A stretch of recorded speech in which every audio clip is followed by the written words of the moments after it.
কাল ছিল এক বান্ধবীর বাড়িতে নেমন্তন্নটা ছিল পুজোর। গিয়েই সবার প্রথমে আমরা ঠাকুর দর্শন করে নিলাম, আর এরপর আমরা সবাই মিলে একটুখানি এই শরবত নিয়ে নিলাম। এটা ছিল আমপোড়ার শরবত। তারপর রাত্রে খেতে বসে সবার প্রথমে এখানে দিয়ে দিয়েছে ভোগের খিচুড়ি, তারপর দিয়েছে মশালা কুলচা, আর তার সাথে একটা চানা। পুজো যেহেতু এখানে সব খাবারই ভেজ, আর এটা কিন্তু খেতে খুব সুন্দর হয়েছিল। চানাটাও খেতে খুব ভালো লাগছিল। এটা খাওয়ার পর আমাদের দিয়ে দিয়েছিল ভেজ বিরিয়ানি। বিরিয়ানির মধ্যে কিন্তু পনির, সয়াবিন, তারপরে বিভিন্ন ভেজিটেবলস সব দেওয়া ছিল। আর এখানে দিয়ে দিয়েছে বেগুনি, আর এরপর দিয়ে দিয়েছিল আলুর দম। আলুর দমটাও কিন্তু খুব সুন্দর হয়েছে।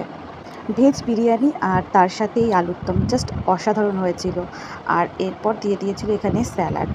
ভেজ বিরিয়ানি আর তার সাথে আলুর দমের কম্বোটা কিন্তু অসাধারণ হয়েছিল। পনিরটাও দেখো কতটা সফট হয়েছে।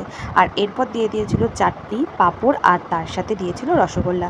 আমি এখানে রসগোল্লা খাই, আর তোমরা আমার ভিডিওটা দেখে চ্যানেলটা সাবস্ক্রাইব করে দিও।